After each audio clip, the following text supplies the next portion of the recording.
Welcome back to my YouTube channel. Welcome po sa aking gardening. For today's video po, magtatanim po tayo ng halaman na bigay ng aking pinsan, si Ate Catherine Sisracon. Ayan, Ate Catherine Sisracon, mega love shout out. Thank you very much sa bigay mong halaman. So, ang tawag po sa halaman na to ay Aglomena Red Siam, kung hindi po ako nagkakamali. So, ayan, maraming thank you, Ate Catherine Sisracon.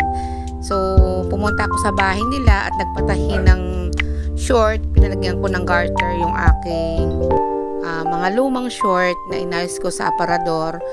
So, pagpunta ko sa kanila, nakakita ako ng halaman na nagsisiksikan sa isang paso. So, binigay na po niya sa akin lahat at ako na daw po ang magtanim. So, niripat ko po siya at gabi ko na nga po siya naasikasong iripat kasi po mayroon po ako inasikaso ng mga umaga hanggang hapon. So, siksikan po sa isang paso yung binigay sa akin. Ayan, makikita nyo. Medyo malalaki na po siya.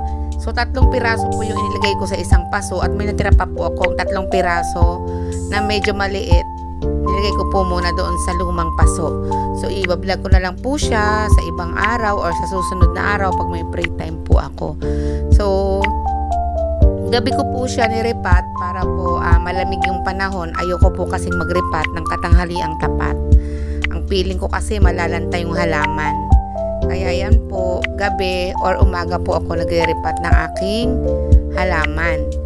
So, ayan po, makikita nyo, malago yung dahon niya.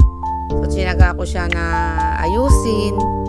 At kinabukasan po, makikita nyo po kung ano na po ang itsura ng aking nirepat na halaman. So, maraming salamat po sa lahat ng po ng mga nanonood sa aking mga ina-upload na video. At sa lahat po ng nag-play ng aking mga playlist para po sa aking WH. Maraming salamat po.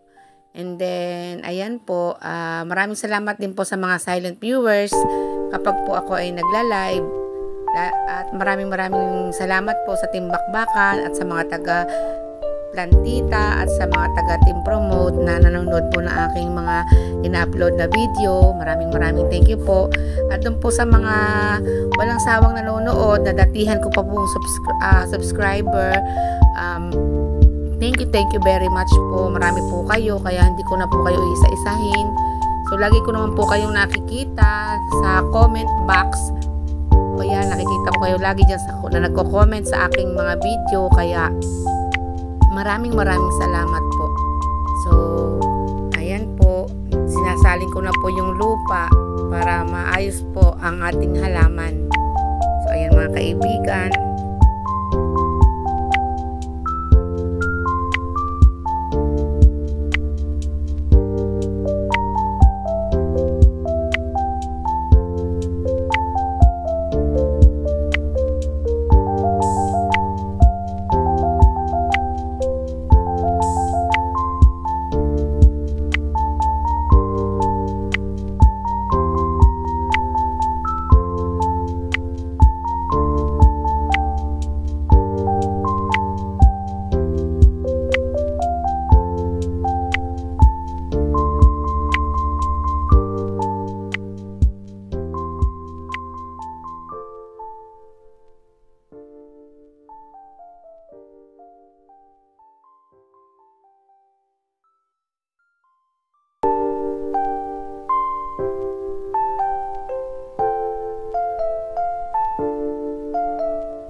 kaibigan, madilim pa rin, madilim ang ating pagbibideo.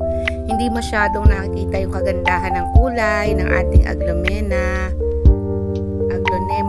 Aglonema Red Siam. So ayan, maganda na siyang tingnan.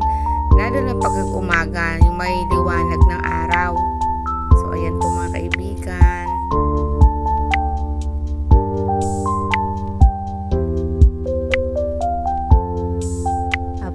A few hours later, so ayan mga kaibigan, tadan! Ayan na po ang finished product ng ating niripat na Aglonema Red Siam. So ang ganda po niya, malago yung dahon. So ayan po, bagay na bagay sa ating paso. So ayan mga kaibigan, sana po ay nagugustuhan niya yung ating video para sa aking tinanim na halaman. Ayan, shout out sa inyong lahat. Maraming salamat din po sa mga nanonood ng ating premiere.